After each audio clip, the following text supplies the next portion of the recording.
Assalamualaikum warahmatullahi wabarakatuh. Waalaikumsalam warahmatullahi wabarakatuh. Pak. Selamat sore teman-teman. Sore Pak. Sore Pak. Baik, pada pertemuan kali ini saya akan membawakan materi yang berjudul sosiologi dalam mengenali gejala sosial di masyarakat. Jadi di sini kita kan lebih mengenal apa itu masyarakat dalam perspektif sosiologi. Di sini teman-teman apa sudah ada yang tahu apa itu gejala sosial di masyarakat?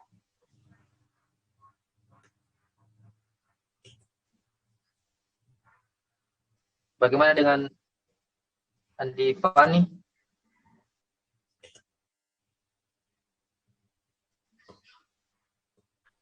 Kenapa Pak?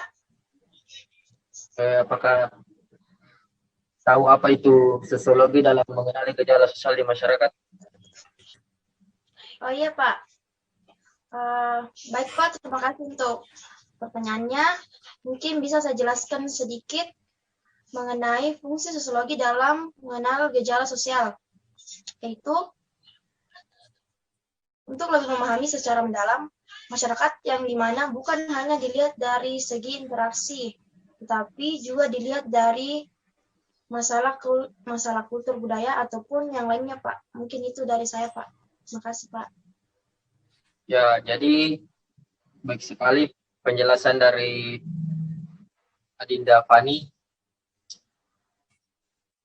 Selanjutnya kita akan mengenali masalah-masalah apa saja yang ada di masyarakat. Jadi masalahnya itu seperti yang ada di lingkungan tempat kita sendiri, seperti tawuran, kenakalan remaja, dan lain-lain. Untuk selanjutnya, saya akan membagi adik-adik semua ke dalam beberapa kelompok. Jadi untuk kelompok pertama itu ada Andi Fani Sofiani, Ilham Ansyar, dan Masita. Kemudian untuk kelompok kedua ada Muhammad Homsur, Bayu Putra, dan Damar. Jadi untuk kelompok pertama itu menjelaskan mengenai apa itu sosiologi. Kemudian untuk kelompok kedua menjelaskan mengenai sosiologi dalam mengenali gejala sosial di masyarakat. Jadi untuk selanjutnya silakan teman-teman sekalian atau adik-adik sekalian untuk mendiskusikan materi masing-masing.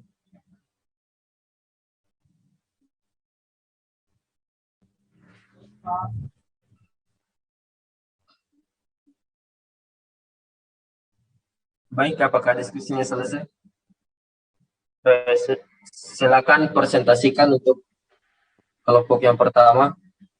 Baik Pak, baik saya perwakilan dari kelompok 1 akan menjelaskan materi yang sudah Bapak tugaskan, yaitu mengenai definisi sosiologi atau pengertian sosiologi, di mana sosiologi adalah ilmu pengetahuan yang mempelajari tentang masyarakat sebagai keseluruhannya, yakni seputar hubungan manusia dengan manusia, manusia dengan kelompok, dan kelompok dengan kelompok.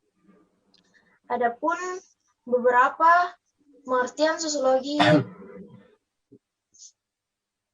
menurut para ahli, yang pertama itu menurut Auguste Comte, yaitu sosiologi merupakan kajian yang mengenai hubungan antar institusi sosial. Yang kedua, menurut Sejono Sekanto, di mana Sosiologi merupakan ilmu yang memusatkan perhatian pada segi kemasyarakatan yang bersifat umum. Dan yang ketiga, menurut Solo Semarjan, yaitu sosiologi adalah ilmu yang mempelajari struktur sosial, proses, serta perubahan sosial.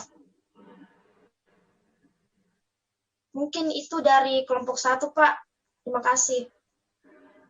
Baik, jadi itu tadi hasil presentasi dari kelompok 1. Selanjutnya bagaimana dengan kelompok kedua? Silakan presentasikan hasil diskusinya. Bukan tanya jawab dulu, Pak. Oh, bisa juga. Baik, Pak. Jadi silakan kelompok kedua untuk bertanya ke kelompok 1. Saya mau bertanya, Pak, kepada kelompok 2. Nah, di kelompok 2 itu ada di ilmu sosiologi itu ada beberapa sifat. Yang pertama itu sifat empiris, yang kedua sifat teoritis, ketiga sifat kumulatif, dan keempat itu sifat non etik. Yang mau saya tanyakan, Pak, bisakah kelompok pertama itu menyebutkan contoh dari sifat empiris, Pak? Terima kasih, Pak.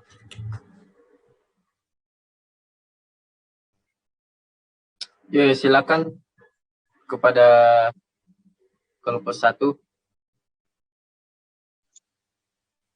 Ya, Pak. Baik. Terima kasih untuk pertanyaan dari kelompok 2. Mungkin kelompok 2 bisa memberikan sedikit waktu untuk kelompok kami mencari apa tadi pertanyaan dari kelompok 2? Contoh dari sifat empiris.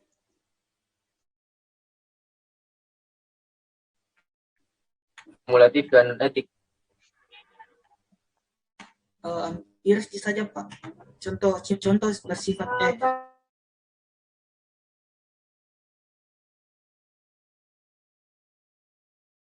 contoh yang bersifat pertanyaan empiris, dari Pak. kelompok 2. Sebelumnya terima kasih untuk pertanyaannya. Yaitu hanya salah satunya itu contoh dari sifat empiris, yaitu di mana seorang peneliti melakukan pengamatan dan menemukan bahwa penyebab kemacetan Jakarta disebabkan oleh salah satunya, yaitu kebiasaan masyarakat untuk menggunakan kendaraan pribadi. Mungkin itu contoh dari kelompok saya, Pak. Terima kasih, Pak. Ya, selanjutnya bagaimana dengan tanggapan kelompok 2 mengenai jawaban dari kelompok pertama? Kurang jelas, Pak. Boleh ulang?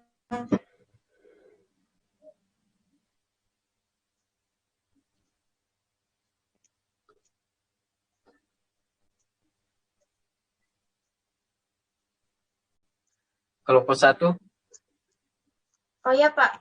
Baik, saya akan perjelas kembali.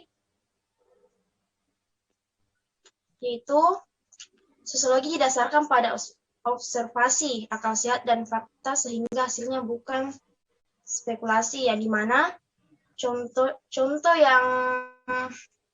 yang kelompok 2 minta itu contoh dari sifat empiris. Contohnya itu seorang peneliti melakukan pengamatan dan menemukan bahwa penyebab kemacetan di Jakarta disebabkan oleh salah satu kebiasaan masyarakat untuk menggunakan kendaraan pribadi. Bagaimana dengan Baik, Pak, sudah dimengerti, Pak. kelompok 2? Sudah dimengerti, Pak. Ya, jadi itu tadi presentasi untuk kelompok pertama.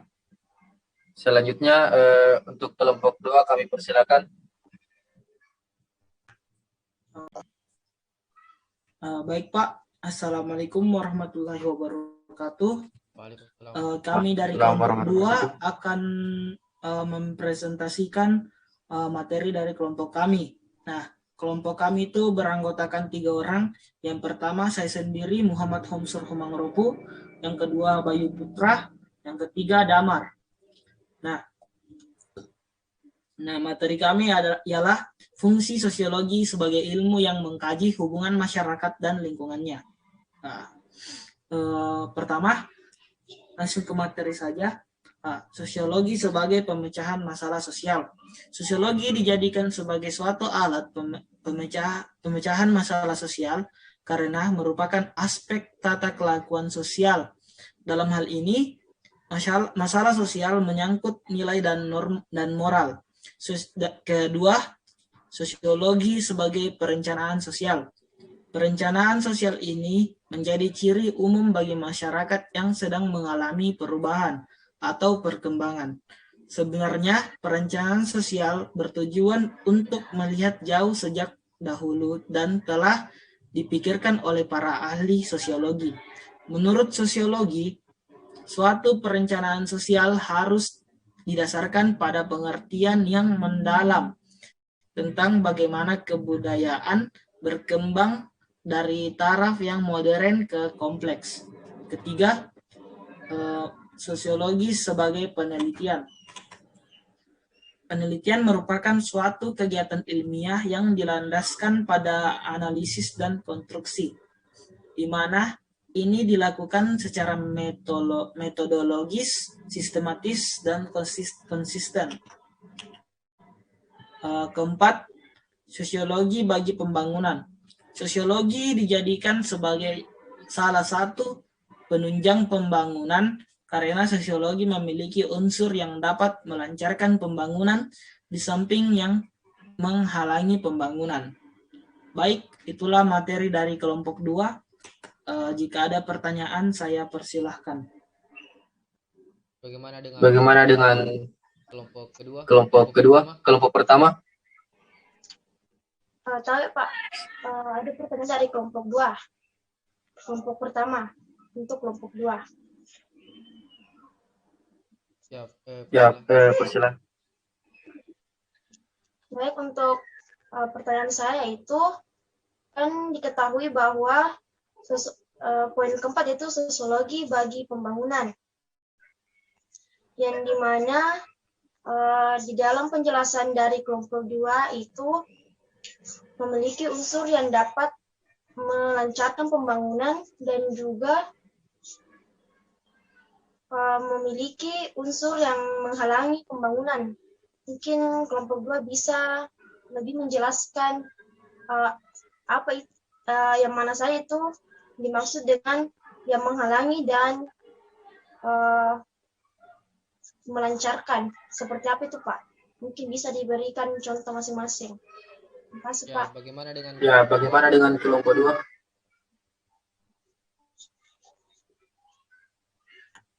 Baik, Pak. Mungkin saya bisa langsung jawab, Pak. Nah, pertama kita perlu mengetahui bahwa definisi sosiologi adalah ilmu pengetahuan yang mempelajari masyarakat sebagai keseluruhan, yakni seterhubungan manusia dengan manusia, manusia dengan kelompok, dan kelompok dengan kelompok lain. Nah, pertanyaan saudari Andi Fani, apakah contoh dari melancarkan pembangunan dan menghalangi pembangunan bagi sosiologi bagi pembangunan? Nah, saya akan langsung jawab. Jadi yang dimaksud melancarkan pembangunan tersebut ketika kita bersosialisasi kepada masyarakat untuk membangun suatu negara atau rumah misalnya, di situ masyarakat saling bergotong royong untuk membantu.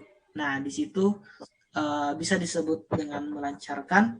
Nah, jika disebut dengan menghalangi pembangunan, mungkin seperti misalnya ada kebijakan pemerintah yang misalnya membuat jalan tol. Nah, mungkin ketika membuat jalan tol ada sesuatu yang tidak masuk di akal, yang mungkin pembangunan jalan tol yang mungkin masyarakat merasa bahwa pembangunan jalan tol itu adalah sebagai ancaman atau buruk untuk negara. Nah, di situ menghalangi pembangunan itu maksudnya ketika mahasiswa atau masyarakat yang menolak akan akan untuk membangun jalan tol tersebut. Ya mungkin itu pemahaman saya Pak. Kalau salah mungkin bisa ditambahkan. Saya kembalikan ke Bapak. Ya, penjelasannya sangat bagus. Jadi Jadi cukup bagus cukup penjelasannya. bagus penjelasannya itu. Itu tadi dari Itu kelompok tadi dua. dari kelompok 2. Bagaimana dengan kelompok pertama? Iya Pak, seperti yang Bapak katakan bahwa penjelasan dari kelompok B itu cukup dapat dimengerti. Saya terima Pak, makasih. Ya, jadi Terima terima kasih kasih untuk untuk dua kelompok yang sudah tampil. Jadi Untuk kesimpulan kesimpulan pada materi kali ini yaitu fungsi fungsi sosiologi dalam mengenali gejala sosial di masyarakat. Artinya yaitu di Di sini sosiologi lebih menekankan pada masyarakat yang yang dimana tekanannya tersebut tidak tidak hanya dalam sistem interaksinya saja, budaya, kultur, ataupun bahasa dan lain-lain. Jadi cukup sekian pertemuan pada kali ini. Untuk pertemuan selanjutnya nanti kita bahas ke depannya. Baik, lebih dan kurangnya mohon dimaafkan. Wabillahi taufiq wal hidayah. Wassalamualaikum warahmatullahi wabarakatuh. Terima kasih Pak. Assalamualaikum warahmatullahi wabarakatuh. Terima kasih banyak Pak. Baik, izin Baik. lift. Izin lift.